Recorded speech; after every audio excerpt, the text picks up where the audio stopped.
નમો રૂપાય, નમો સંતાય, નમો નમો ભગવંત, નમો ગુરુ કૃપાળવતી સૌ મંગલમ ભગવાન વીરો મંગલમ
ગ્રંથાધિરાજ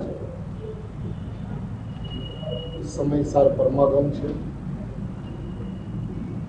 જેના રચયિતા વર્તમાન કાળની અંદરમાં ભરત ક્ષેત્રના સમર્થ આચાર્ય કુંકુમ ભગવાન છે અને આત્મખ્યાતિ ટીકા લખનાર સમર્થ આચાર્ય અમરેશચંદ્ર આચાર્ય ભગવાન છે, જેમણે આ છઠ્ઠી ગાથાની અંદરમાં વિનાયકનું સર્વાંગી સ્વરૂપ જગતના ભવ્ય જીવો સમક્ષ ખુલ્લું કર્યું છે. સર્વપ્રથમ વિનાયકનું મૂળભૂત સ્વરૂપ કહેતા પર્યાયથી રહિત અનાદિ અનંત જ્ઞાયક છે. એ જ્ઞાયક કેવો છે તે જ્ઞાયકનું સ્વરૂપ બતાવ્યું. હવે જ્યારે પર્યાયથી સહિત નહીં અને પર્યાયથી રહિત નહીં એટલે કે જેની અંદરમાં પર્યાય વાચક શબ્દ આવતા હોય અને લક્ષ પર્યાય ઉપર જતું હોય, એનાથી પણ રહિત કે જેની અંદરમાં એકાંત જ્ઞાયક ભાવ જેવો છે તેવો પ્રતિપાદિત કર્યો. હવે એ જ્ઞાયક ભાવ જ્યારે જીવને સમજવાની અંદરમાં તકલીફ થઈ એટલે કે પ્રભુ આ અપરિણામીની આપ જે વાત કરો છો, જ્ઞાયક ભાવની જે વાત કરો છો, એ તો અપ્રગટ છે. તો એ અપ્રગટ ભાવ જ્ઞાયક ભાવ જે છે એ અમને સમજાય કેવી રીતે? તો આચાર્ય ભગવાનને એવું આવે છે કે વાત તો સાચી છે. જે જ્ઞાયક ભાવ અપ્રગટ છે, હવે એ અપ્રગટ સુધી, પ્રગટ દ્વારા અપ્રગટ સુધી લઈ જઈ શકાય. તો એમની પાસે પ્રગટ શું છે? તો પ્રગટ તો કે પરિણામ છે. તો ચાલો આપણે પરિણામથી જ્ઞાયક ભાવને બતાવીએ. જે અપ્રગટ જ્ઞાયક ભાવ છે એ નથી સમજાતો. તો હવે જે પ્રગટ છે, પ્રગટ પર્યાય છે, તો એ પર્યાયથી જ્ઞાયક ભાવને બતાવે છે કે જે પર્યાય છે એ પર્યાયની અંદરમાં પણ જ્ઞાયક ભાવ પ્રસિદ્ધ છે. પેલા જે જ્ઞાયક ભાવ બતાવ્યો એ જ્ઞાયક ભાવ સિદ્ધ છે એમ બતાવ્યું, એટલે કે જ્ઞાયક ભાવનું હોવાપણું છે એમ બતાવ્યું, એટલે કે જ્ઞાયક ભાવનું સ્વયં સિદ્ધ હોવાપણું છે એમ બતાવ્યું. અને હવે જ્યારે જ્ઞાનના પડખે લઈ ગયા તો એ પર્યાયની અંદરમાં જ્ઞાયક ભાવનું હોવાપણું પ્રસિદ્ધ છે એમ બતાવ્યું. જ્ઞાયક ભાવનું હોવાપણું પ્રસિદ્ધ છે એમ બતાવ્યું. અને એમ બતાવીને એમણે પર્યાય ભાવની પ્રસિદ્ધિ ન બતાવી. બરાબર. એ પર્યાય સ્વભાવની અંદરમાં પર્યાય સ્વભાવની પ્રસિદ્ધિ ન બતાવી. એ પર્યાય સ્વભાવની અંદરમાં જ્ઞાયક ભાવની પ્રસિદ્ધિ બતાવી. અને એ જે જ્ઞાયક ભાવની જે પ્રસિદ્ધિ બતાવી તે કેવી રીતે બતાવી? તો એ જો શબ્દોને જો જોવામાં આવે તો તેવી રીતે જ્ઞેયાકાર થવાથી તે ભાવને જ્ઞાયકપણું પ્રસિદ્ધ છે. હવે તેવી રીતે જ્ઞેયાકાર થવાથી તે ભાવને, હવે ભાવ શબ્દ છે ને ઇન્વર્ટેડ કોમામાં છે, અને તેવી રીતે જ્ઞેયાકાર થવાથી જે ભાવને જ્ઞાયકપણું પ્રસિદ્ધ છે એમ ન કહેતા તે ભાવને જ્ઞાયકપણું પ્રસિદ્ધ છે એમ કહ્યું. તો એ તે શબ્દ પ્રયોગ કરવા પાછળનો હેતુ શું છે? કારણ કે અહીંયા તો વાત એ કરે છે કે તેથી અને જ્ઞેયકૃત તો પણ જ્ઞેયકૃત અશુભતા નથી. તો જે ભાવને જ્ઞાયકપણું પ્રસિદ્ધ છે એમ કીધું હોત તો શું વાંધો? અને તે ભાવને જ્ઞાયકપણું પ્રસિદ્ધ છે તો એ કયો ભાવ છે જે ભાવને જ્ઞાયકપણું પ્રસિદ્ધ છે? કયો ભાવ છે કે જેને જ્ઞાયકપણું પ્રસિદ્ધ? તો એની વાત એમણે પહેલા પેરેગ્રાફની અંદરમાં કહી દીધી છે. જો આપણે જોઈએ તો જે પોતે પોતાથી જ સિદ્ધ હોવાથી અનાદિ સત્તારૂપ છે, કદી વિનાશ પામતો નહીં હોવાથી અનંત છે, નિત્ય ઉદ્યોગરૂપ હોવાથી ક્ષણિક નથી, અને સ્પષ્ટ પ્રકાશમાન જ્યોતિ છે, એવો જે જ્ઞાયક એક ભાવ છે. એવો જે જ્ઞાયક એક ભાવ, અહીંયા પણ ભાવ ઇન્વર્ટેડ કોમામાં છે. જે જ્ઞાયક એક ભાવ છે તે ભાવને, જે જ્ઞાયક એક ભાવ છે તે ભાવને, હવે જે અને તેની સાથેની સંધિ જોડી છે. પણ અહીંયા જે જ્ઞાયક ભાવ કીધો છે એ પર્યાયથી રહિત જ્ઞાયક ભાવ છે. અને અહીંયા જે જ્ઞાયક ભાવ કીધો છે એ પર્યાય સાપેક્ષ જ્ઞાયક ભાવ છે. જે જ્ઞાયક ભાવ પર્યાયથી રહિત છે તે જ્ઞાયક ભાવ, હવે પર્યાય સાપેક્ષ આખી વાત લઈ ગઈ. તો કે જે પર્યાય સાપેક્ષ જ્ઞાયક ભાવની અંદરમાં પણ એને બતાવ્યું શું? પર્યાય સાપેક્ષ જ્ઞાયક ભાવની ચર્ચા કરતા એને પર્યાયને બતાવ્યું, પર્યાયની પ્રસિદ્ધિને બતાવ્યું. તો એમણે કહ્યું કે જ્ઞાયકપણું પ્રસિદ્ધ છે. જે ભાવ છે, હવે જે ભાવ, હવે ક્યાં ભાવ? હવે આ જે વાક્ય રચના છે ને એને આપણે થોડી ઊંધેથી જોઈએ કે જ્ઞાયકપણું પ્રસિદ્ધ છે. જ્ઞાયકપણું કોને પ્રસિદ્ધ છે? તો કે તે ભાવને પ્રસિદ્ધ છે. ક્યાં ભાવને પ્રસિદ્ધ છે? તો કે જ્ઞેયાકાર થવાથી. તે ભાવ, જે ભાવ જ્ઞેયાકાર થવાથી, જે ભાવ જ્ઞેયાકાર થયેલા છે, જે ભાવ જ્ઞેયાકાર રૂપે પરિણમેલા છે, તે ભાવને જ્ઞાયકપણું પ્રસિદ્ધ છે. હવે ગઈકાલે આપણે ચર્ચા થઈ હતી કે જ્ઞેયાકાર એટલે શું? ખરેખર જ્ઞેયાકારની રચના એટલે કે જ્ઞેયાકાર જે પરિણમન જે છે એ પરિણમનની રચના જ્યાં સુધી નથી સમજાતી ત્યાં સુધી જ્ઞેયાકાર પણ નથી સમજાતું, એ ભાવ પણ નથી સમજાતો, બરાબર અને જ્ઞાયકપણું પ્રસિદ્ધ છે તે પણ નથી સમજાતું. બરાબર તો પેલા તો જ્ઞેયાકાર શું છે બરાબર એ સમજવું અત્યંત આવશ્યક છે.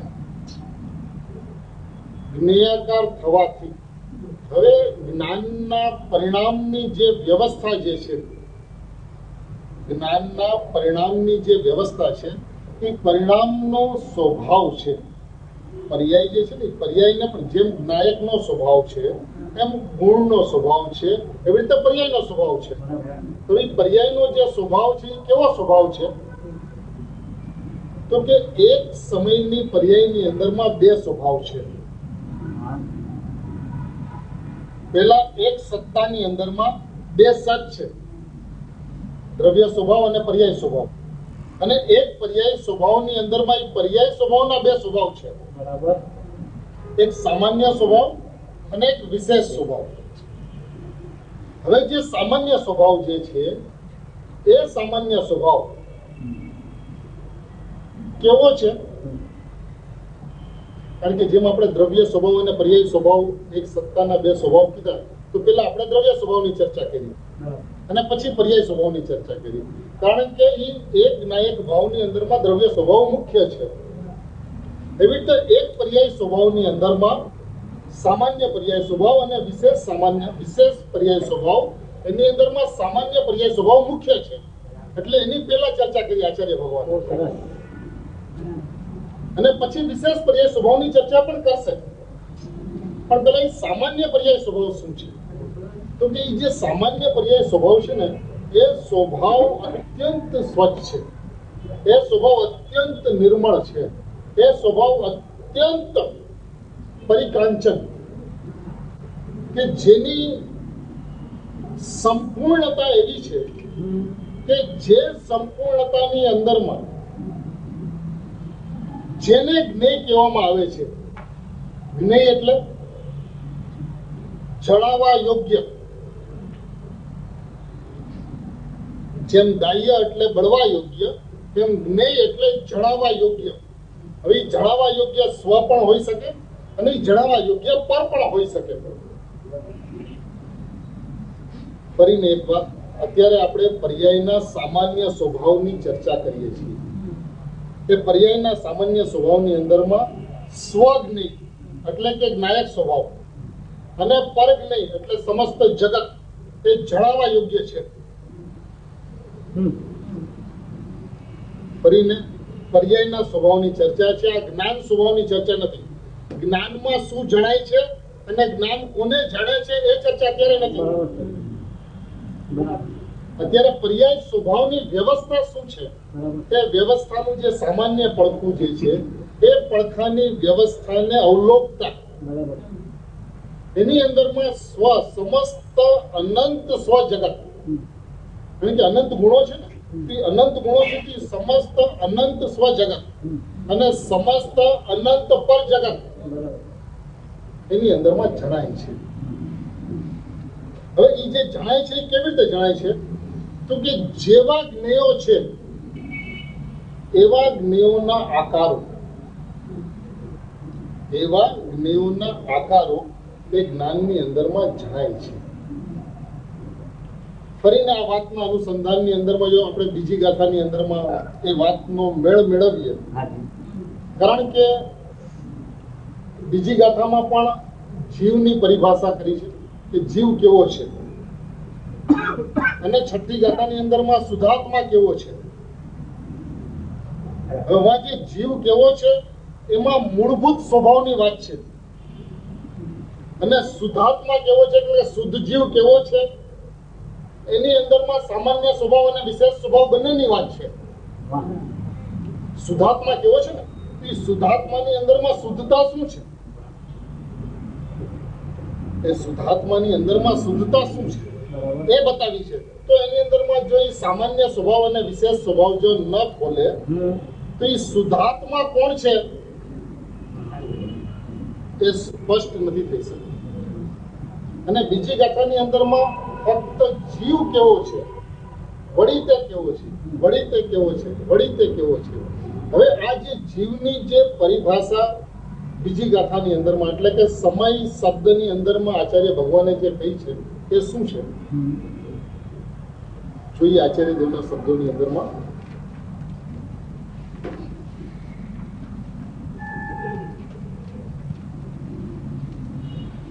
સમય શબ્દનો અર્થ આ પ્રમાણે છે. સમ તો ઉપસર્ગ છે, તેનો અર્થ એક પણું એવો છે અને અયગતો ધાતુ છે. એનો ગમન અર્થ પણ છે અને જ્ઞાન અર્થ પણ છે. તેથી એક સાથે જ યુગપદ જાણવું તથા પરિણમન કરવું એ બે ક્રિયાઓ જે એકત્વપૂર્વક કરે છે તે સમય છે. જાણવું અને પરિણમવું એ બે ક્રિયાઓ યુગપદ એકત્વપૂર્વક એકી સાથે જે કરે છે તે સમય છે. હવે આનો અર્થ શું?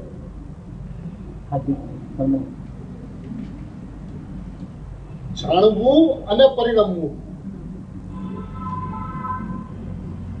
આ બે ક્રિયાઓ છે અને આ બે ક્રિયાઓ એકત્વપૂર્વક એકી સાથે જે કરે છે.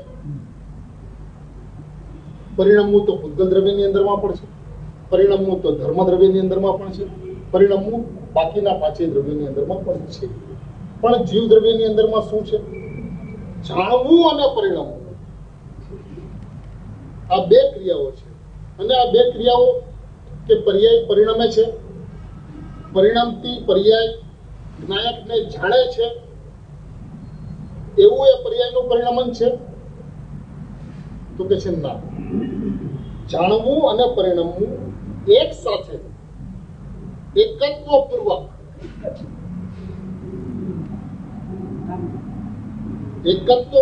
જાણવું અને પરિણમવું એ પર્યાય જાણતી પરિણમે છે. જાણવું અને પરિણમવું એ બે ક્રિયાઓ છે પણ એ બે ક્રિયાઓ ભિન્ન ભિન્ન નથી, એકત્વપૂર્વક એ ક્રિયા છે. અને એ પર્યાય જે છે જાણતી પરિણમે છે. એ પર્યાયનો ઉત્પાદ થાય છે અને પછી એ પર્યાય જ્ઞાયકને જાણે છે એવું નથી. એ પર્યાય જાણતી પરિણમે એકત્વપૂર્વક એક સાથે બે ક્રિયાઓ જેમાં થાય. આ બંને જાણતી અને પરિણમતી એવી બે ક્રિયાઓ આ પર્યાય જ્ઞાયકની જે પર્યાય જે છે, જીવની જે પર્યાય જે છે એની વ્યવસ્થા એવી છે કે જાણતી પરિણમે છે. જાણતી પરિણમે છે એટલે શું? જાણતી પરિણમે છે એ એટલે શું કે પર્યાયની અંદરમાં જ્ઞાયકનું જાણવા પડવું. જે સમયે પર્યાયનો ઉત્પાદ છે, જે પર્યાય ઉત્પન્ન થાય છે તે જ સમયે એ જ્ઞાયકને જાણતી પરિણમે છે. હવે જ્ઞાયકને જાણતી પરિણમે છે એટલે ક્યારે? જ્યારે સમ્યક જ્ઞાન થાય ત્યારે. તો કે ના, અહીંયા તો જીવની વ્યાખ્યા છે, અહીંયા તો જીવ કેવો છે એની વાત છે. અહીંયા સમ્યક જ્ઞાની કેવા છે અને મિથ્યા જ્ઞાની કેવા છે એની ચર્ચા નથી. અહીંયા તો જીવ કેવો છે એ સ્વરૂપનું પ્રતિપાદન છે. એકત્વપૂર્વક એકી સાથે યુગપદ. યુગપદ કોને કહેવાય? કે જેની અંદરમાં અક્રમ હોય, ક્રમ ન હોય, અક્રમ, એને યુગપદ કહેવાય. બરાબર. તો એકી સાથે એકત્વપૂર્વક એ પર્યાયનો ઉત્પાદ થાય ને પછી જ્ઞાયકમાં એકત્વ કરે એવી પર્યાય સ્વભાવની, એવા સામાન્ય પર્યાય સ્વભાવની વ્યવસ્થા નથી. એ સામાન્ય પર્યાય સ્વભાવ એકત્વપૂર્વક જાણતો પરિણમે છે. એનું નામ જીવ છે, એનું નામ સમય છે. આ જ્ઞાનની વ્યવસ્થા છે એ એકત્વપૂર્વક જાણતો પરિણમે. જો આ વાતની અંદરમાં અનંત ગરિમા અને મહિમા રહેલી છે. જે પરિણામ જ્ઞાયકને જાણતા પરિણમે, હવે અહીંયા અપરિણામીની વાત નથી, અહીંયા પરિણામની વાત છે. જે પરિણામ જ્ઞાયકને જાણતા પરિણમે અને એ પણ એકત્વપૂર્વક એ પરિણામની અંદરમાં શું હોય? એ પરિણામની અંદરમાં જ્ઞાયકનો ઉત્પાદ થાય, એ પરિણામની અંદરમાં જ્ઞાયક જણાય, એ પરિણામ જ્ઞાયકને જાણે. એક જ્ઞાયક વિશેની પરિકલ્પનાઓ થઈ જાય છે. જ્ઞાયકની જે વ્યવસ્થા છે એ વ્યવસ્થાનો એની અંદરમાં છેદ ઉડી જાય છે. એ જીવ તો એવો છે કે એકત્વ પૂર્વક જાણતો પરિણમે. હવે આગળ લઈએ થોડું. આ જીવ નામનો પદાર્થ એકત્વ પૂર્વક એક જ વખતે પરિણમે પણ છે અને જાણે પણ છે. બરાબર. એકત્વ પૂર્વક એકી સાથે પરિણમે પણ છે અને જાણે પણ છે. હવે જે જાણે છે એકત્વ પૂર્વક, હવે એકત્વ પૂર્વક જાણે છે નો અર્થ શું? કે હું પર્યાય વિનાયકની અંદરમાં એકત્વ પૂર્વક પરિણમું છું. એ એકત્વ પૂર્વક જાણવું અને પરિણમવું નથી. હું જ્ઞાયક છું, હું જીવ છું, એ એકત્વ પૂર્વક જાણવું અને પરિણમવું છે. અને આ પ્રવૃત્તિ ક્યાં થાય છે? આ સામાન્યમાં નથી થતી. એ વિશેષની અંદરમાં થાય છે કે હું જ્ઞાયક છું. આજે સામાન્યની અંદરમાં જાણવું અને પરિણમવું એકત્વ પૂર્વક, એ તો તું માનતો એમ છે અને ના માનતો એમ છે. એ પર્યાય વ્યવસ્થા એટલે કે સામાન્ય ઉપયોગની વ્યવસ્થા એટલે કે પર્યાયના સામાન્ય સ્વભાવની વ્યવસ્થા એવી છે કે જ્ઞાયકને પ્રસિદ્ધ કરતું પરિણમે છે. બરાબર. એ પરિણામની અંદરમાં જ્ઞાયક પ્રસિદ્ધ છે. પ્રસિદ્ધ કરતું પરિણામે એ પરિણામની વ્યવસ્થા છે. હવે એ પ્રસિદ્ધ કરતું પરિણામે છે એનો સ્વીકાર, એનું નામ સમ્યક જ્ઞાન છે, અને એનો અસ્વીકાર એનું નામ મિથ્યા જ્ઞાન છે. આ બીજી ગાથાના શબ્દોની અંદરમાં કહીએ તો એનો સ્વીકાર તે સ્વસમય છે અને એનો અસ્વીકાર તે પરસમય છે. કારણ કે આ જે જ્ઞાયકની જે વ્યવસ્થા છે ને, એ જ્ઞાયકની વ્યવસ્થા એટલી અદ્ભુત છે, એટલી સંપૂર્ણ છે, એટલી સર્વાંગી છે કે એ વિશેષ પરિણામને પણ શ્રમ ન કરવો પડે. વિશેષ પરિણામને શ્રમ ન કરવો પડે એવી પર્યાયની સર્વાંગી વ્યવસ્થા છે. કારણ કે રાગ એ કોઈ પર્યાયનો ધર્મ નથી, રાગ એ કોઈ પર્યાયનો સ્વભાવ નથી. રાગ એ તો ભાવ કર્મનું પરિણમન છે. એને જીવની સાથે શું? એટલે રાગને કારણે જીવ દુખી છે કે રાગને કારણે એ પર સમય છે, એ વાત તો કેવા માત્ર છે. વાસ્તવિકતા તો એ છે કે જ્ઞાયક ભાવ પ્રસિદ્ધ છે, એનો અસ્વીકાર તે પર સમય છે.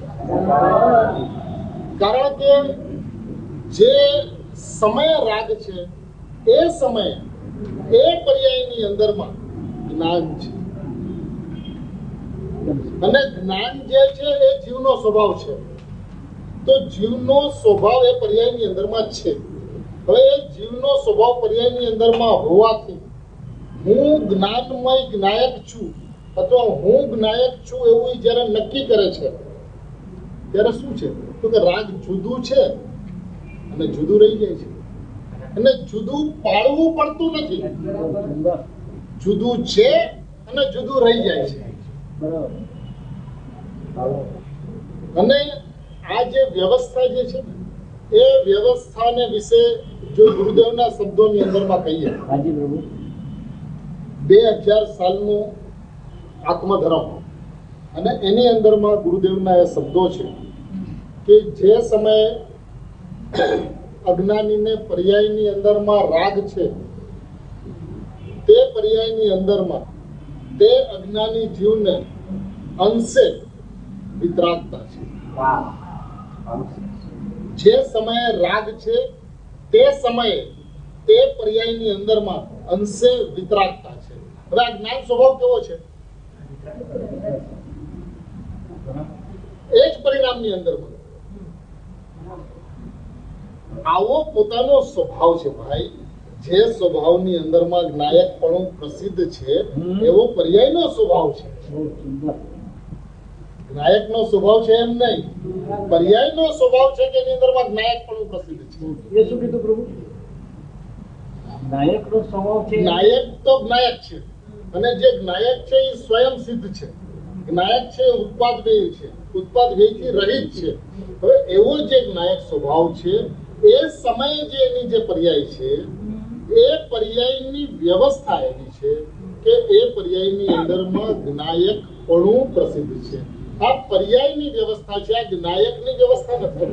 જ્ઞાયકની વ્યવસ્થા તો સિદ્ધ હોવાની છે, જ્ઞાયકની વ્યવસ્થા તો હોવાપણાની છે, જ્ઞાયકની વ્યવસ્થા તો જ્ઞાયક છે, પણ પ્રસિદ્ધપણું જે છે એ પર્યાયની વ્યવસ્થા છે.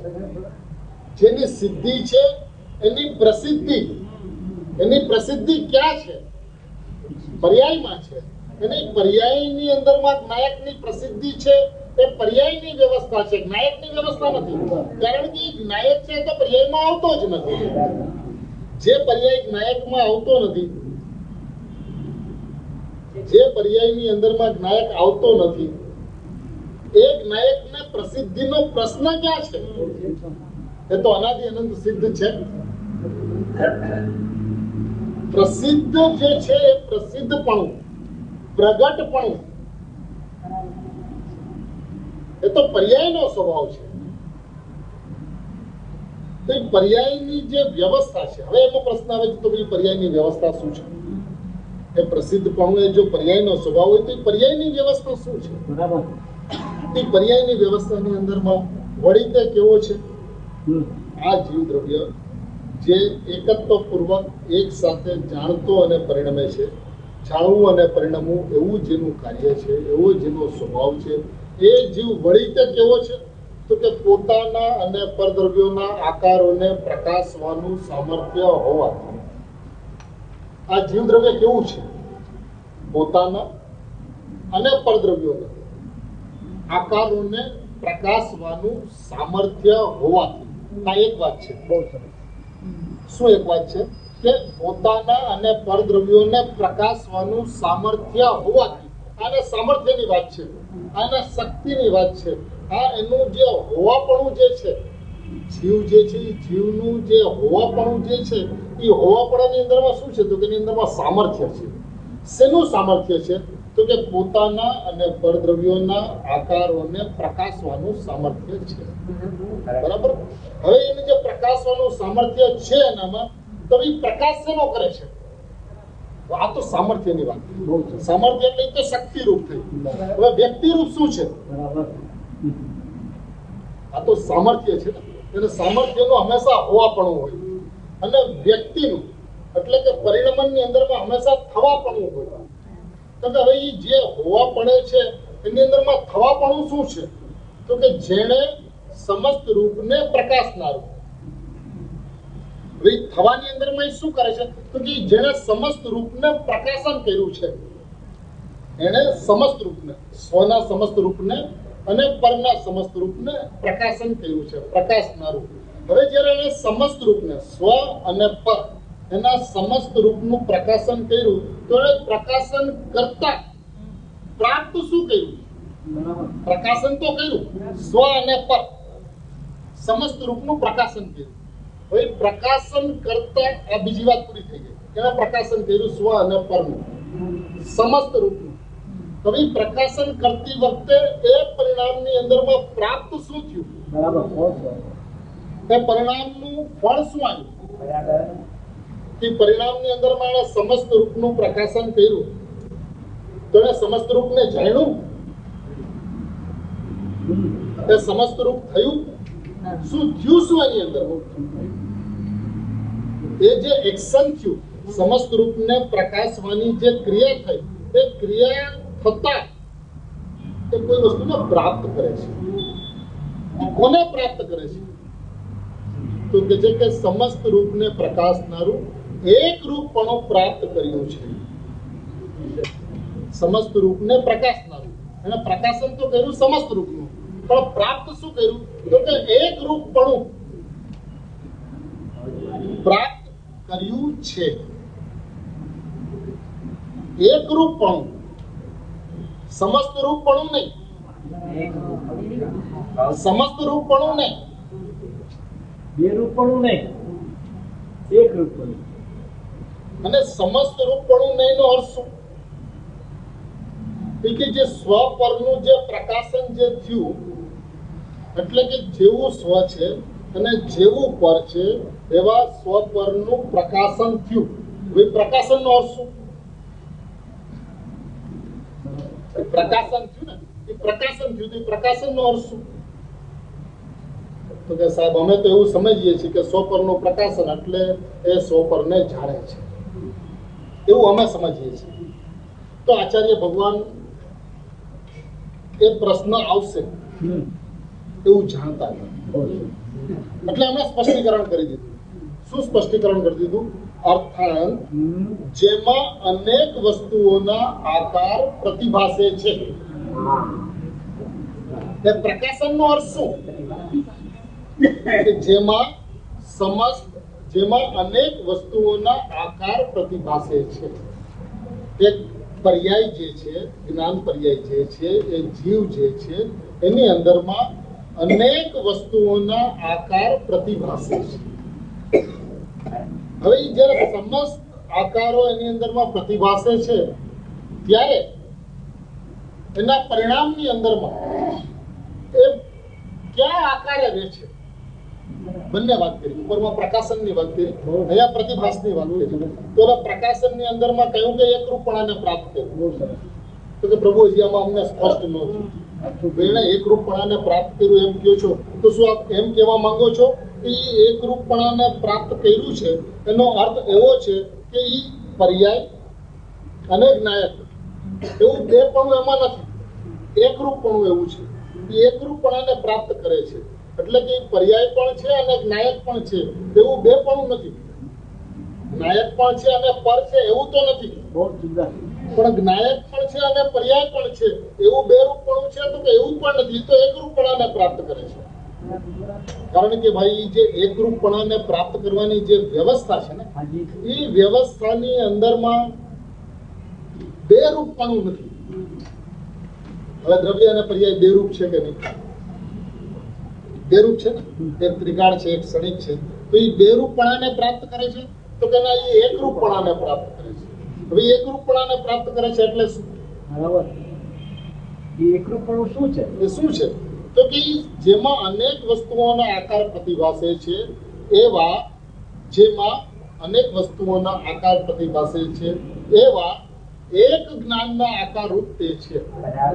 એવા એક જ્ઞાનના આકાર, જેમાં અનેક વસ્તુઓના આકાર પ્રતિભાસે છે એવા એક જ્ઞાનના, બરાબર, જેમાં પ્રતિભાસે છે એવા, જેમાં પ્રતિભાસે છે એવા એક જ્ઞાનના આકાર રૂપ તે છે. એક જ્ઞાનના આકાર, એની વ્યવસ્થા એવી છે કે એક જ્ઞાનના આકાર રૂપ લે છે. એ અનેક આકારો પ્રતિભાસે છે, પણ અનેક આકારો પ્રતિભાસતા એ રહે છે કેવી રીતે? એ છે કેવી રીતે? તો કે દર્પણની અંદરમાં અનેક વસ્તુઓ, અનંત વસ્તુઓ પ્રતિભાસે છે. એ દર્પણના સ્વચ્છ સ્વભાવની અંદરમાં અનંત વસ્તુઓ પ્રતિભાસે છે. એ દર્પણ રહે છે કેવી રીતે? એક દર્પણ રૂપે તે રહે છે. એક દર્પણના આકાર રૂપે તે રહે છે. જે જ્ઞાનની અંદરમાં સ્વપરનું પ્રકાશન છે એ જ્ઞાન એક જ્ઞાનના આકાર રૂપ, એ પરિણામ એક જ્ઞાનના આકાર રૂપ છે. અને એ એક જ્ઞાનના આકાર રૂપ છે તો એ જ્યારે એક જ્ઞાનના આકાર રૂપ છે તો એમાં શેની પ્રસિદ્ધિ છે? બહુ સુંદર. જો ભાઈ હવે આપણે આકારના વાત ઉપર આવ્યા કે એક જ્ઞાન શબ્દો છે, એવા એક જ્ઞાનના આકાર રૂપ કે છે, આકાર રૂપ છે. તો અત્યારે આપણે આકારની ચર્ચા ચાલે છે. હવે જ્યારે સમસ્ત આકારો એની અંદરમાં પ્રતિભાસે છે તો એ એક જ્ઞાનના આકાર રૂપ તે છે. હવે જ્યારે એક જ્ઞાનના આકાર રૂપ છે ત્યારે એ એક જ્ઞાનના આકાર રૂપ જે છે, ક્યારે એક જ્ઞાનના આકાર રૂપ છે? જ્યારે સમસ્ત વસ્તુઓ, અનેક આકારો એમાં પ્રતિભાસે છે. હવે આ જે અનેક આકારો પ્રતિભાસે છે એ શું છે? તો કે એ તો જ્ઞેયાકાર છે. આજે અનેક વસ્તુઓનું પ્રકાશન થાય છે, અનેક વસ્તુઓ પ્રતિભાસે છે, એ શું છે? બરાબર. તો કે જ્ઞેયાકાર છે. હવે જે જ્ઞેયાકાર જે છે એ જ્ઞેયાકાર થવાથી હવે જે ભાવ જ્ઞેયાકાર થયા અનેક વસ્તુઓના આકાર રૂપ એ જ્ઞાન થયું, તે ભાવને એટલે આ કોની વાત છે? હજી સામાન્ય સ્વભાવની વાત છે. પર્યાયનો જે સામાન્ય સ્વભાવ છે એની વાત ચાલે છે, હજી વિશેષની ચર્ચા નથી. અને આ જે સામાન્ય ભાવ જે છે એ સામાન્ય ભાવ એ પર્યાયનો મૂળભૂત સ્વભાવ ભાવ હોવાને કારણે એ સ્વભાવ કોઈ દિવસ બંધ મોક્ષનું કારણ હોતું નથી. સ્વભાવ જે છે એ તો એની વ્યવસ્થા છે, અને વ્યવસ્થા કોઈ દિવસ બંધ મોક્ષનું કારણ ન હોય. અવ્યવસ્થાની બંધ મોક્ષનું કારણ હોય, પણ વ્યવસ્થા કોઈ દિવસ બંધ મોક્ષનું કારણ ન હોય. એ તો પર્યાય સ્વભાવ છે, અને પર્યાય સ્વભાવ જે છે એ બંધ મોક્ષથી રહી છે. બહુ સુંદર. હવે એનો સ્વીકાર ને અસ્વીકાર એ વિશેષ પરિણામનું કાર્ય છે, એ જુદી વસ્તુ. બરાબર. પણ આ જે સામાન્ય સ્વભાવ જે છે હાજી. જેની અંદરમાં જ્ઞેયાકાર રૂપ પરિણમન છે. હવે જ્ઞેયના આકારો છે, એટલે કે જેવા જ્ઞેયો છે એવા જ્ઞેયોના આકારો આ પરિણામની અંદરમાં થયા છે. થવાથી, બરાબર. જ્ઞેયાકાર થવાથી તે ભાવને, હવે કયા ભાવને? કે જે જ્ઞેયાકાર થયા છે તે ભાવને. હવે આ વાતના પછી આપણે વાં જો આગલી બીજી ગાથાની અંદરમાં અનુસંધાન કરી લઈએ તો તે આ જે જ્ઞેયાકાર થયેલા ભાવ છે એ કેવા છે? તો કે તે એક જ્ઞાનના આકાર રૂપ છે. બહુ સુંદર. વારે વાહ, બહુ સમજ. આ જ્ઞેયાકાર થયેલા ભાવ જે છે એ કેવા છે? તો કે એક જ્ઞાનના આકાર રૂપ તે છે. એટલે એ જ્ઞેયાકાર નથી, એ જ્ઞાનનું પરિણમન છે. એ જ્ઞેયથી નથી, એ જ્ઞેયનું નથી, એ જ્ઞેયના આધારે નથી, એ જ્ઞેયના રૂપે નથી, એ જ્ઞેયના કારણે નથી. જ્ઞેયોનું એમાં કઈ સંપ્રદાન કે અપાદાન નથી. તો એવું કઈ ન હોવાને કારણે અને એ જ્ઞાનનું પરિણમન હોવાને કારણે, એ જ્ઞાનના આકાર રૂપ હોવાને કારણે એ જ્ઞાનાકાર છે. અરે વાહ, બહુ સુંદર. હવે એ જે જ્ઞાનાકાર જે છે એ ખરેખર તો જ્ઞાનનું પરિણમન છે. ઈ ભાઈ તને જ્ઞેયાકાર કીધો તો ને, હવે એ આકારથી સમજાયું હતું, તો એ જ્ઞેયાકાર ઉપર જેને જ્ઞાનાકાર ઉપર લઈ આવ્યા. પણ ખરેખર એ જ્ઞેયના આકાર કે જ્ઞાનના આકાર એ શું છે? એ લાકડાનો આકાર, એ લાકડાનો આકાર, એ બળવાનો આકાર, એ શું છે? અગ્નિ છે. અગ્નિ છે. એ લાકડાનો આકાર કે બળવાનો આકાર એવું કાંઈ છે ને, એ તો અગ્નિ છે. એ જ્ઞેયાકાર કે જ્ઞાનાકાર એવું શું છે? એવું તો કાંઈ નથી, એ તો જ્ઞાયક છે. જ્ઞાયક છે. અને એ જ્ઞાયક પણ એની અંદરમાં પ્રસિદ્ધ છે, કારણ કે એ પરિણામ જે છે એ પરિણામ જ્ઞાયકના છે. અને જે પરિણામ જેના હોય તે જ હોય, તે તેના ન હોય. જે પરિણામ જેના હોય તે તેના ન હોય, તે જ હોય. જો હવે એ પરિણામ જ્ઞાયકના છે તો એ જ્ઞાયકના ન હોય, એ જ્ઞાયક જ હોય.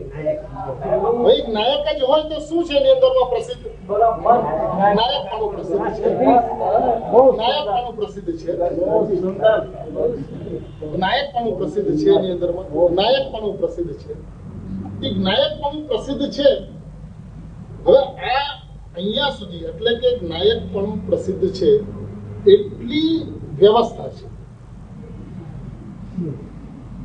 આટલી વ્યવસ્થા એ સ્વાભાવિક વ્યવસ્થા છે.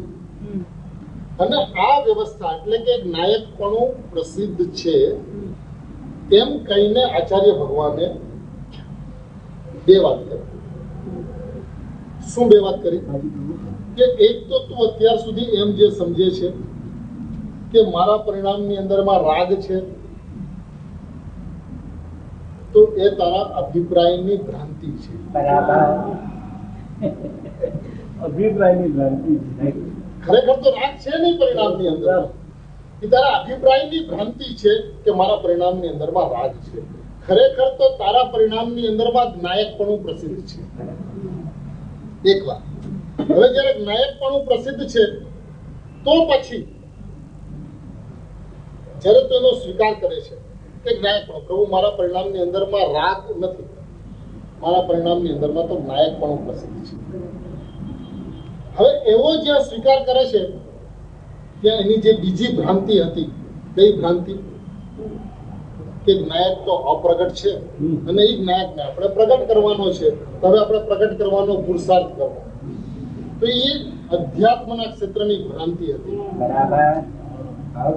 અધ્યાત્મના ક્ષેત્રની ભ્રાંતિ હતી કે આપણે જ્ઞાયકને પ્રાપ્ત કરો, જ્ઞાયકને પ્રગટ કરવાનો પ્રયત્ન કરો, અનંત પુરુષાર્થને અંદરમાં વાળો અને આત્માને પ્રાપ્ત કરો.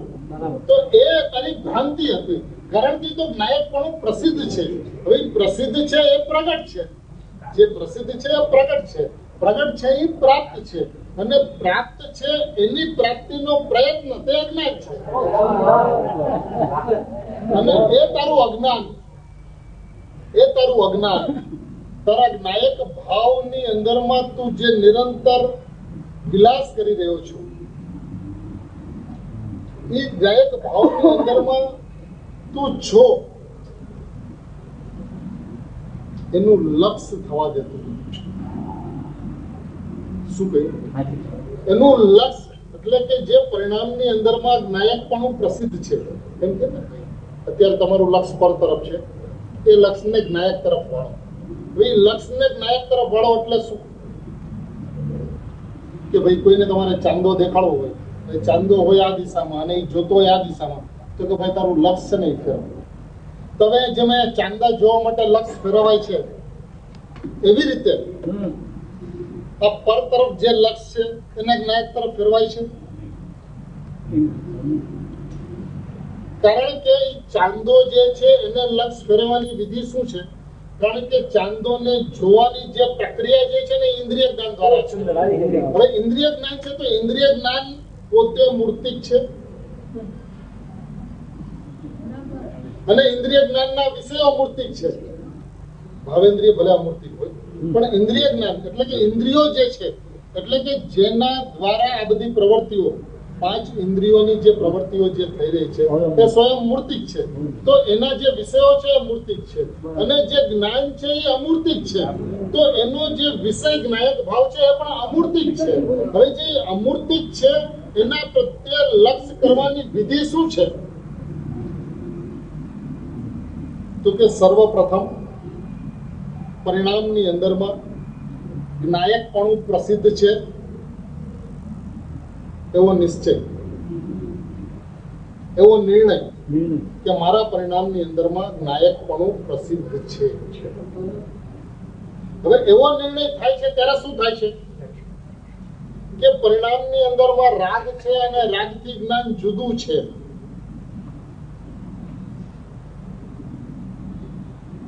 એવા વિકલ્પોની જે પરિપાટી ચાલતી હતી ભેદ જ્ઞાનની અંદરમાં, એ વિકલ્પોની પરિપાટી વિશ્રામ પામી જાય છે. કારણ કે મારા જ્ઞાનની અંદરમાં તો જ્ઞાયકપણું પ્રસિદ્ધ છે અને જ્ઞાયકપણું જે પ્રસિદ્ધ છે ને એ પરિણામની અંદરમાં જ્ઞાયકપણું પ્રસિદ્ધ છે એવું લક્ષ્ય નથી થતું. એવું જે લક્ષ્ય છે ને એ તો ઇન્દ્રિય જ્ઞાનનો વેપાર છે. બહુ સુંદર. પરિણામની અંદરમાં જ્ઞાયકપણું પ્રસિદ્ધ છે એ તો ઇન્દ્રિય જ્ઞાનનો વેપાર છે. કારણ કે એની અંદરમાં પરિણામ અને જ્ઞાયક એવા ભેદ પડે છે અને ભેદ જે છે એ હંમેશા મન જનિત હોય. તે ખંડજનિત ભાવો છે તે મનના વિષયો છે, તે મનનો સ્વભાવ છે, તે મનનું પરિણમન છે. અને જ્ઞાનનું સ્વરૂપ જે છે એ અખંડ ગ્રાહ્ય છે. એ એકત્વપૂર્વક પરિણામતું જ્ઞાનનું સ્વરૂપ છે. એકત્વપૂર્વક જાણતો અને એકત્વપૂર્વક પરિણમતો એ જ્ઞાનનો સ્વભાવ છે. અને એ પરિણમન અને જાણવું યુગ પદે થતું હોવાને કારણે, બરાબર, એટલે કે એકત્વપૂર્વક થતું હોવાને કારણે, એ જે એકત્વપૂર્વક થતું હોવાને કારણે જે જ્ઞાયક ભાવ પ્રસિદ્ધ છે એવો નિર્ણય થતા એ પ્રસિદ્ધ છે એમ નથી જણાતું. એ પ્રસિદ્ધ છે એમ નથી જણાતું. હું જ્ઞાયક ભાવ છું એમ જણાય છે. હું જ્ઞાયક ભાવ છું એમ જણાય છે. એટલે કે જે છે હતું, જે પ્રસિદ્ધ છે એમ હતું, એની બદલે છું થઈ ગયું. અને છું થઈ ગયું તો શું થયું? હું જ્ઞાયક ભાવ છું એવું થઈ ગયું તો શું થયું? કે હું જ્ઞાયક ભાવ છું એવું થતા જે ધ્યેયના વિષયની વાત આચાર્ય ભગવાને શરૂઆત કરી હતી, ત્યાં પાછો ચાલ્યો ગયો. બરાબર છે. જે ધ્યેયનો વિષય એને સમજાણો નહોતો, તમે અનાદિ અનંત જ્ઞાયક તારા જ્ઞાન પરિણામની અંદરમાં પ્રસિદ્ધ છે એમ કહીને એ વિષયને બતાવીને, એ વિષયને સમજાવીને પર્યાયનો પક્ષ છોડાવી કે ભાઈ હું તો જ્ઞાયક છું. હવે જે પ્રસિદ્ધ છે તે હું નથી. શું જ્ઞાયકપણું પ્રસિદ્ધ છે? એટલે જ્ઞાયકપણું પ્રસિદ્ધ છે નો અર્થ શું?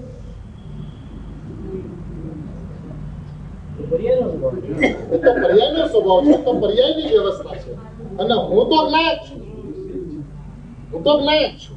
હવે એવું જયારે નક્કી કરે છે, એટલે કે જે પોતાને પોતાની સિદ્ધિ, પોતાનું હોવાપણું અનાદિ અનંત એક રૂપપણે સ્વીકાર કરે છે, સ્વીકૃતિ કરે છે, ખરેખર એના પરિણામની અંદરમાં ભાઈ કેટલા સિદ્ધાંતોનો સ્વીકાર થાય છે એની એને કલ્પના નથી. જે આવું નક્કી કરે છે કે મારા પરિણામની અંદરમાં જ્ઞાયકપણું પ્રસિદ્ધ છે, એટલે કે સમય કે જે સમયે જ્ઞાયાકાર અવસ્થા છે તે સમયે જ્ઞાયાકાર થયેલા પરિણામને વખતે જ્ઞાયકપણું પ્રસિદ્ધ છે એવો જે નિર્ણય કરે છે એને સાચીને ખરેખર સૌથી પહેલા જો નક્કી થાય છે તો બે વસ્તુ નક્કી થાય છે. એક તો જ્ઞાયક ભાવ અનાદિ અનંત છે અને એ અનાદિ અનંત જ્ઞાયક ભાવ હું છું. અનાદિ અનંત જ્ઞાયક ભાવ હું છું એવો એનો નિર્ણય થાય છે. હવે જ્યારે એવો એનો નિર્ણય થાય છે ત્યારે ખરેખર પરિણામની અંદરમાં અનાદિ અનંત જ્ઞાયક જણાય છે. પરિણામની અંદરમાં અનાદિ અનંત જ્ઞાયક પ્રસિદ્ધ છે એવો નિર્ણય થાય છે. એટલે જ્યારે અનુભૂતિ થાય છે ત્યારે નહીં. આબાળ ગોપાળ સૌને સદાકાળ અનુભૂતિ સ્વરૂપ ભગવાન આત્મા અનુભવમાં આવી રહ્યો છે. એ આવી રહ્યો છે, એ અનુભવમાં આવી રહ્યો છે. એ અનુભવની અંદરમાં આવી રહ્યો છે તો નક્કી શું થાય છે કે પર્યાયનું જે ક્રમબદ્ધપણું જે છે, પર્યાયનું જે ક્રમબદ્ધ છે ને, અનાદિ અનંત પર્યાય ક્રમબદ્ધ છે. હવે ક્રમબદ્ધની અંદરમાં શું છે તો એક તો કોઈ દિવસ ક્રમની અંદરમાં ફરક ના પડે એવો અક્રમ ક્રમ છે. શું કે જ્ઞાયકપણું પ્રસિદ્ધ છે. અક્રમે ક્રમ એટલે કે ક્રમ પડ્યા વિનાનો ક્રમ એવો છે, અક્રમ સ્વરૂપ ક્રમ એવો છે કે એની અંદરમાં જ્ઞાયકપણું પ્રસિદ્ધ છે. એટલે ક્રમબદ્ધ પર્યાયની જે વ્યવસ્થા જે છે એ વ્યવસ્થાની અંદરમાં જ્ઞાયકપણું પ્રસિદ્ધ છે એવો જેને નિર્ણય થાય છે એને એવો નિર્ણય નથી થતો. કેવો નિર્ણય કે ભાઈ જે ક્રમબદ્ધને નક્કી કરે ને, જે ક્રમબદ્ધને નક્કી કરે ને એને એવું નક્કી થઈ જાય કે ભાઈ પરિણામ તો છે ને થવા યોગ્ય થાય છે. જે ક્રમબદ્ધનો સ્વીકાર કરે એને એવો નિર્ણય થઈ જાય છે કે પરિણામ તો થવા યોગ્ય થાય છે. હવે જે પરિણામ થવા યોગ્ય થાય છે તે ક્યાં પરિણામ? બરાબર, થવા યોગ્ય થાય છે ક્યાં પરિણામ? પાપ પુણ્યના પરિણામ, રાગ દ્વેષના પરિણામ, ક્યાં પરિણામ? હવે એને રાગનો પરિચય છે, એને પુણ્ય પાપનો પરિચય છે, એટલે એને ઉપાણ ત્યાંથી કરાવે છે કે પરિણામ છે એ થવા યોગ્ય થાય છે અને જાણનાર જણાય છે, જ્ઞાયક જણાય છે, ત્યાંથી એનો ઉપાણ કર્યો છે. પણ ખરેખર આટલું કેવું નથી. પરિણામ જે થવા યોગ્ય થાય છે અને જાણનાર જણાય છે એટલે કે જ્ઞાયક જણાય છે એટલે કે જ્ઞાયકપણું પ્રસિદ્ધ છે એની અંદરમાં આટલું નથી કેવું કે ઈ પુણ્ય પાપના પરિણામ થવા યોગ્ય થાય છે. જે પરિણામ જ્ઞાયકની છે, જે પર્યાય જ્ઞાયકની છે, એ પર્યાયની અંદરમાં પુણ્ય પાપ, જે ઉદયની વ્યવસ્થા છે, જે કર્મની વ્યવસ્થા છે, જે પૂતગલની વ્યવસ્થા છે, એ પૂતગલની વ્યવસ્થા જીવના પરિણામની અંદરમાં થવા યોગ્ય થાય છે એમ કહીને જ્ઞાયકને લાંછન લગાડવું છે. એકદમ સુંદર. જે પરિણામ જ્ઞાયકના નથી, પુણ્ય પાપના પરિણામ કોના છે? જો હવે અહીંયા ફરીને એ વાત નહીં લાવતા કે શરૂઆત તો આપણે ત્યાંથી કરી હતી કે અત્યારે આપણે દુઃખી છીએ માટે આપણે અહીંયા આવ્યા છીએ અને પાપ પુણ્યના પરિણામ તો થાય છે એટલે આપણે સંસારમાં રખડીએ છીએ. અત્યારે એ વિષયની ચર્ચા નથી. આપણે નર્સરીની અંદરમાં અને પહેલા ક્લાસની અંદરમાં સમજીને છઠ્ઠી ગાથાની અંદરમાં જ્ઞાયકની જે વ્યવસ્થા છે એ વ્યવસ્થાને સમજવા માટે આપણે બેઠા છીએ.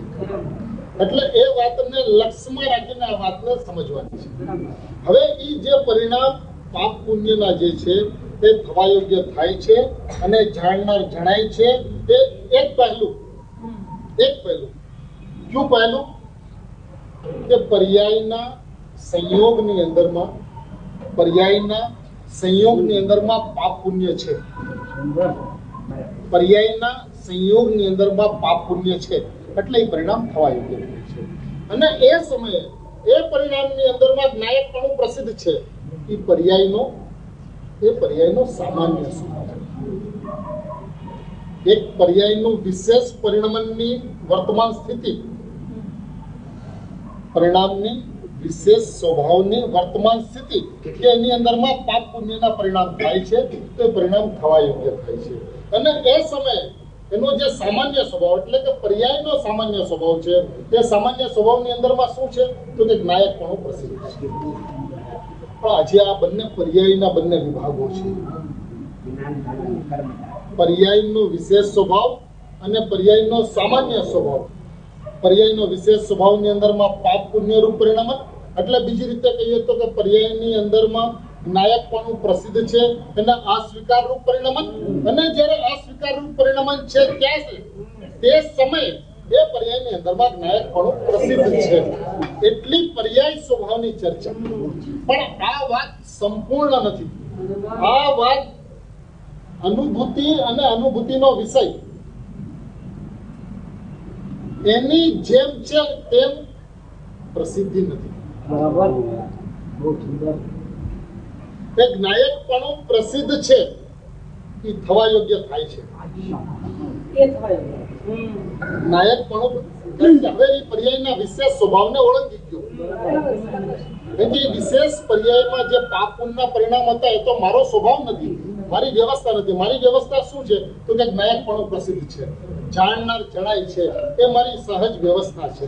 તો એ સહજ વ્યવસ્થા છે એ પણ થવા યોગ્ય થાય છે. એ સહજ અનાદિ અનંત થવા યોગ્ય પરિણામ છે કે જે પરિણામની અંદરમાં જ્ઞાયકપણું પ્રસિદ્ધ છે. તો એ જો પરિણામની અંદરમાં જ્ઞાયકપણું પ્રસિદ્ધ છે એ થવા યોગ્ય છે તો પછી બીજું પણ કે અહીંયા થવા યોગ્ય થાય છે એ જે વાત છે ને એ વાત તો છે પર્યાય. ચાહે પરિણામની અંદરમાં પાપ પુણ્યના પરિણામો હો, ચાહે પરિણામની અંદરમાં જ્ઞાયકપણું પ્રસિદ્ધ થાય છે એવી વાત હો, બરાબર, પ્રસિદ્ધ છે એમ વાત હો, પણ એ વાત છે તો પર્યાય. અને ઓલી બંને વાત પર્યાયની હતી, પણ એ જે બંને વાત પર્યાયની હતી એની અંદરમાં હેતુ એ હતો કે પાપ પુણ્યમાંથી તારું લક્ષ્ય હટે. પાપ પુણ્ય એક જ્ઞાયકની વ્યવસ્થા છે કે જીવ એને કરે છે એવા ભાવ તૂટે અને તારા પરિણામની અંદરમાં જ્ઞાયકપણું પ્રસિદ્ધ છે એ ભાવની અંદરમાં આવ, એવો એનો હેતુ. હવે એ હેતુ જેને સમજાઈ જાય છે એને જ્ઞાની પુરુષો એને આચાર્ય ભગવાન આગળ લઈ જાય છે. ક્યાં લઈ જાય છે તો કે પરિણામ તો છે ને થવા યોગ્ય થાય છે ને ભાઈ, એ વાત તારી 100% સાચી છે. પણ ક્યાં પરિણામ થવા યોગ્ય થાય છે કે એની અંદરમાં જ્ઞાયકપણું પ્રસિદ્ધ છે, એ પરિણામ થવા યોગ્ય છે. જ્ઞાયકપણું પ્રસિદ્ધ છે એ પરિણામ થવા યોગ્ય છે અને એ થવા યોગ્ય થાય છે. જ્ઞાયકપણું પ્રસિદ્ધ છે એ થવા યોગ્ય છે અને થવા યોગ્ય જે છે એ થાય છે, એ કરવાનું નથી. જે થવા યોગ્ય છે એ થવા યોગ્ય થાય છે. એ જે થવા યોગ્ય થાય છે એને તારે પ્રાપ્ત કરવાનું નથી. અને થવા યોગ્ય થાય છે તો પછી તું કોણ છું? તો કે હું જ્ઞાયક છું. થવા યોગ્ય પરિણામની અંદરમાં જ્ઞેયાકાર અવસ્થામાં તે ભાવને જ્ઞાયકપણું પ્રસિદ્ધ છે, તે થવા યોગ્ય થાય છે અને હું જ્ઞાયક છું. હું જાણનાર છું, હું જ્ઞાયક છું. આખી આવી અંતરંગની જ્ઞાયકની વ્યવસ્થા છે. આ જ્ઞાયકની વ્યવસ્થા જેને સમજાય છે એને શું થાય છે કે તે ભાવને જ્ઞાયકપણું પ્રસિદ્ધ છે તો પણ જ્ઞેયકૃત અશુદ્ધતા તેને નથી. હવે શું કામ જ્ઞેયકૃત અશુદ્ધતા તેને નથી? હવે અહીંયા એક વિશેષ વાત આચાર્ય ભગવાન ખોલે છે કે તેવી રીતે જ્ઞેયાકાર થવાથી તે ભાવને જ્ઞાયકપણું પ્રસિદ્ધ છે એમ કે તો પણ શબ્દનો પ્રયોગ શું કામ કરે? જ્ઞાયકપણું પ્રસિદ્ધ છે તેથી જ્ઞેયકૃત અશુદ્ધતા તેને નથી એમ કહી શકતા હતા.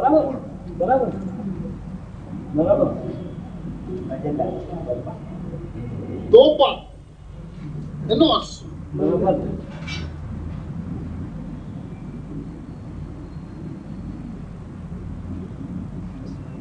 આ વાત વિચાર માંગી લે છે અને કદાચ સારું રહેશે બધા આખી રાત અને દિવસ જોઈ એટલીસ્ટ 12 કલાક પણ જો વિચાર કરી અને સવારે આપણે સ્વાધ્યાયની અંદરમાં આ વાતને વિશેષ લઈએ તો વધારે સ્પષ્ટીકરણ થશે કે આપણને આ જ્ઞાયક ભાવ કેટલો સ્પષ્ટ છે. આ વાત વિચારવા યોગ્ય છે કે તો પણ શબ્દ મૂકીને આચાર્ય ભગવાન શું કહેવા માંગે છે. તેથી ન કહીને તો પણ શબ્દનો પ્રયોગ થયો. હવે એ બે વ્યવસ્થા કઈ જ્ઞેયાકાર થવાથી એક વાત અને જે સમયે જ્ઞેયાકાર થાય છે તે ભાવને એટલે કે તે પરિણામને તે પર્યાયને જ્ઞાયકપણું પ્રસિદ્ધ છે. એટલે કે જ્ઞેયાકાર થયેલા ભાવને જ્ઞેયો પ્રસિદ્ધ નથી. જ્ઞેયાકાર થયેલા ભાવને જ્ઞેયો જણાતા નથી. જ્ઞેયાકાર થયેલા ભાવને જ્ઞાયકપણું પ્રસિદ્ધ છે.